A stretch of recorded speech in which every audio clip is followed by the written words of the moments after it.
I've looked high and I've looked low, but I've never seen anyone release a 3D title pack. At least not one you would use for like music videos. On Motion Array and Envato, I've seen those little like fake pseudo 3D packs, whatever, but they don't have any like shaders applied to the 3D text or anything like that, or any animations. Well, they have animations, but that's about it. And so I decided to make my own.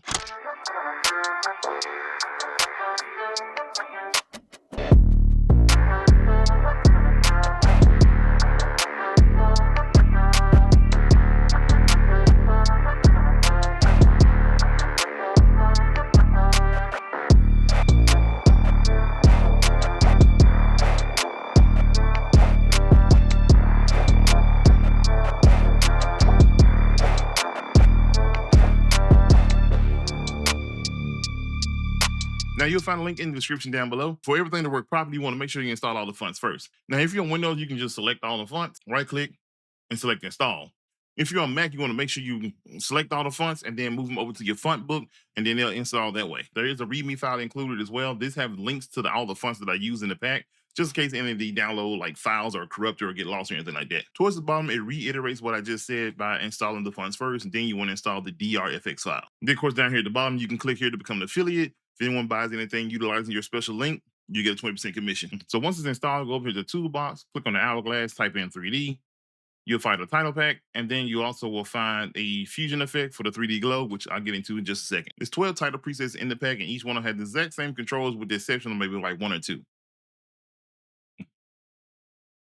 Now we are working in 3D space, and each one of these titles actually have a custom shader on it, so it will be kind of resource heavy. So if I play it back now, you'll see it's kind of laggy, but the animation is still playing through. Now each title preset does have animations on it. If you go over here to the controls, you can turn the animations off by unchecking or checking in and out animations. Each one of them has a different in animation, but all of them have the exact same out animation, where basically it just fades out. You have animation in and out length controls. So basically, it's using the same system, or at least a similar system to what I use with Keyflow, which means it's not using in animation, which means you can retime the animations as you see fit. So by default, it's set at 30 frames. If I double click here and type in 60, you can see now the animation went back. Then if I play it, it just take that much longer for the animation to play all the way through. Now I use the follower modifier, so it's actually an animation in between each character, and that's where the delay button comes in. So right now it's set at 2.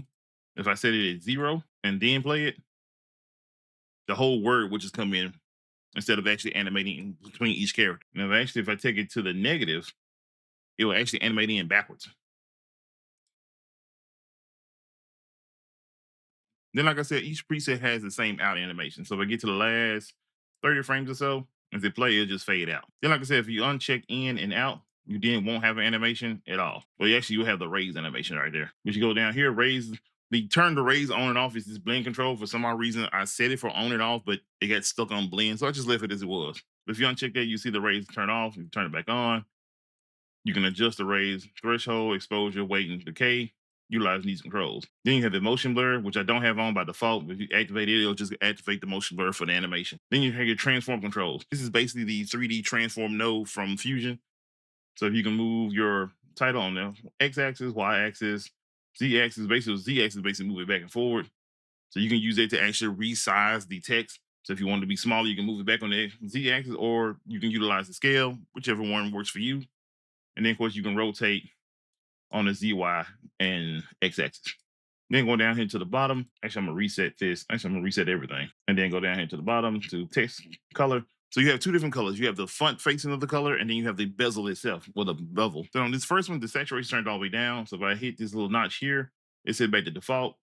And then I can change the color and it'll apply. Then, of course, I can turn the saturation up higher, get even deeper colors. Then, of course, you have your lift, gamma, gain, and things like that. And the same for the bevel control. Easily customizable right from the edit page. Then, of course, I forgot to mention, but up here at the top, you just type in whatever text you want to use. Then right here on the font, you can change it to whatever you want to. Any other font that's on your computer. This is one of my favorite fonts. This is Akira, but it's so big. So basically what I'm going to go through is for the transform, I'm going to turn it down on the scale. That's not little baby. There we go.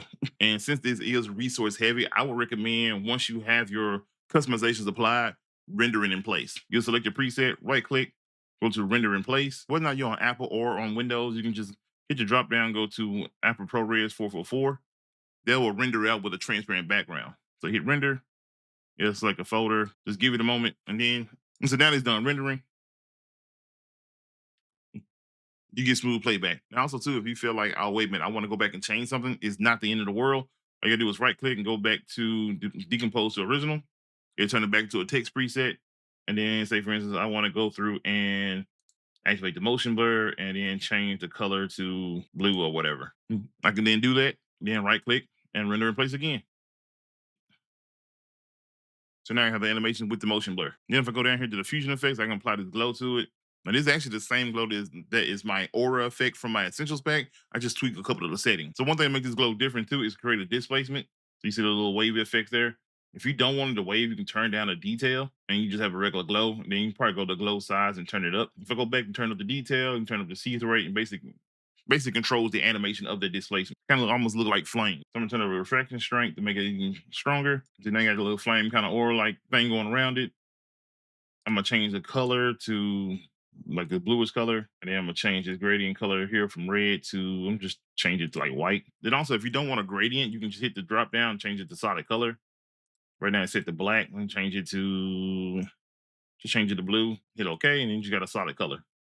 You have the light wrap effect, turn it up. It basically just kind of like wraps the text and more of the glow, so it affected more. Now, 3D Title 5 is the only one that has a different or an additional control. And Title 5 is also the most resource heavy because it's utilizing the particle system to create a snow effect. This one, along with a couple others, I actually teased on my Instagram story. If you're not following me, you're kind of missing out. So you might want to hit the link in the description.